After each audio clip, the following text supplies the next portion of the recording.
Hello, my name is Alec. I'm the vocalist for ExitWounds, and I'm here today to talk to you guys about our debut EP Visions and just kind of go through how it came to be and go track by track and just kind of describe the behind the scenes or the inner workings of them and tell you from our perspective what they mean and how everything just kind of came together.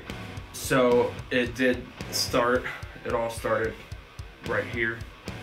I tracked everything here at my house, pre-prods and demos, and we had been sitting on these songs for a minute before we had contact with SharpTone, and we got picked up, and it was just so unbelievable. And, it was the coolest thing, just some band from Indiana, being able to do something like that. We're incredibly humbled and thankful for the opportunity. But like I said, it all started here. We had a handful of songs, and as soon as we were told, hey, we're gonna give you guys a deal, we started scrambling and writing more and more, and I think we came up with a total of 15, 16 songs. So we ended up recording a full length, but have decided to split it into 2 EPs because these songs completely contrast each other, and we didn't do that on purpose. It just so happened to be 6 songs, and the other 6 songs, they fit better in their own entities. They're safely neighbored next to each other instead of it just kind of closer together. And I won't go too much in on that, but yeah, I think it's gonna be cool. And the first one to come out, it's called Visions. We're really proud of it. The first track off of Visions it's the title track. It's called Visions. That song in itself is more or less just kind of laying the foundation of what to expect lyrically from the EP. It's just it's all about just having this kind of epiphany and seeing that you have your own power within yourself,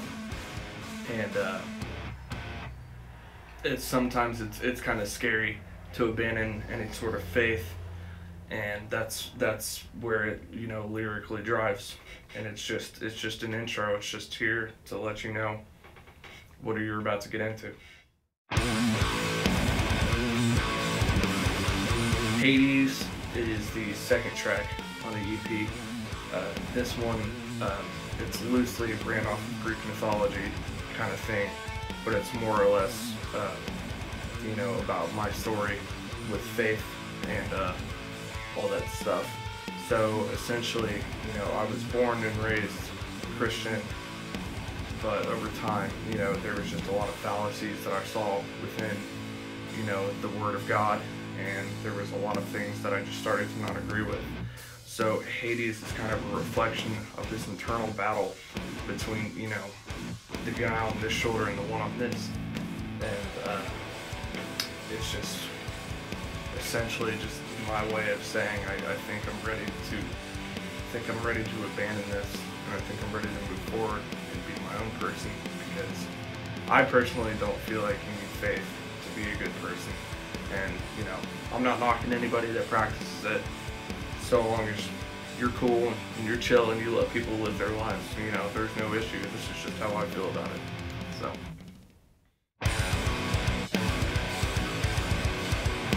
Transparency is the third track, and that one is loosely based around someone that I had in my life that struggled pretty hard with addiction, and being through that myself, it's kind of AWOL to completely abandon any sort of empathy for the people who are afflicted by it. But there's only so much you can do for someone, and there's at a point where if they're just refusing help for so long, then you can't really do anything about it. And the amount of things, mentally, physically, that this person took from me really afflicted me for a long time, and it's just so much it's a lot of mixed emotions that went into that one.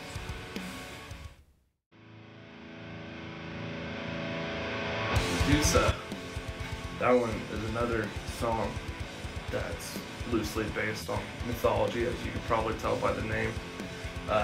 This is just a very vague, very vivid kind of embodiment of just any sort of person that can come into your life and just, you know, rattle things around.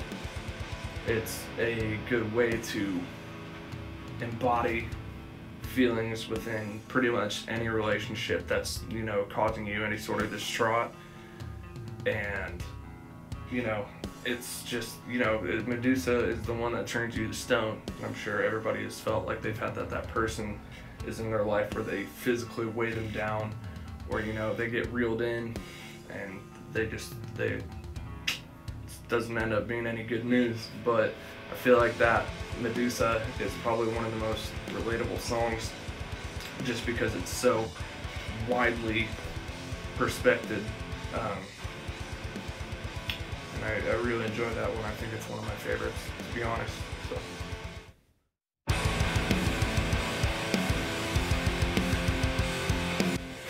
Choices is by far like the emotionally, that one's the most driven.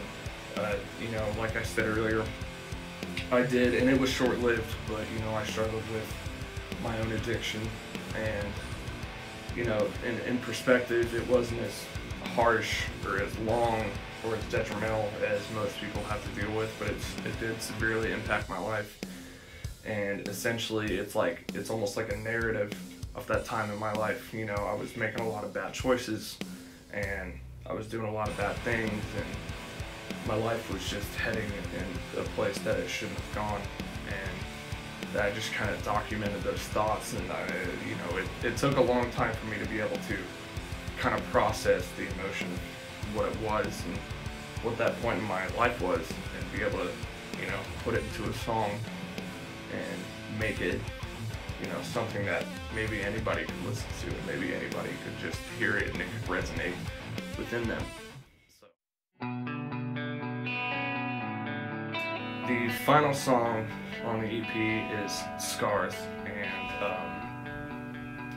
we had kicked this one around for a long time. It's actually kind of a nod to the first song that we ever wrote as a band way back in 2015. That song was called Garden of Bones. And, you know, this song, more or less, like I said, was just a nod to that song. You know, my parents divorced, and some people that were, you know, in my life just kind of falling in and out. And it's unfortunate what the crisis of today is, you know, with drugs and people getting shot and people getting killed in car accidents. And it's just, you know, it's just all around, it's just kind of a reflection on the fact that, like, you never know. Somebody could promise you that they'll be there as much as they want, but they can never actually promise that. And it's just a very raw way just to kind of deliver the emotion that has, you know, resonated within me for so long. It's just something I think that you personally would have to listen to. And, you know, if it clicks with you, it does. If not, then, you know, maybe you can find something else in it. There's always something for you. So, just to end on a note here, this EP, we spent a lot of time making this, spent a lot of time crafting it, and, you know, I feel like Nick Ingram at Capitol House just really captivated what we were going for.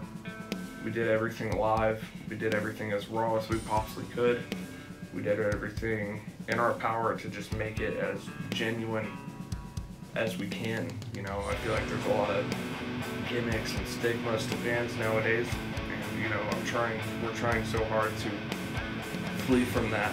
You know, we want to be able to bring you guys honest, just the most genuine thing that you can have. You know, we don't put our hearts and our souls, we don't spill the blood on stage that we do literally for nothing. You know, we want it to be able to reach people, we want it to be able to resonate within them, and that's the most important thing to me personally. That's what music's about. It's a piece of you, you know. Thank you guys for watching this. Be sure to pick up Visions. You can pick it up on iTunes, you can stream it on Spotify, you can stream it on YouTube, all that good stuff. We also have some merch on SharpTone Records store. All that good stuff will be linked in the description and whatnot. So we appreciate your guys' support. Anybody who's watched, listened, purchased, came to a show, any of that stuff, it just, without it, you know, obviously it's said so many times, but there's some truth to it. We'd be nothing without it. So we sincerely appreciate everybody for giving us any piece of their day. So we'll see you guys around. Come out to a show.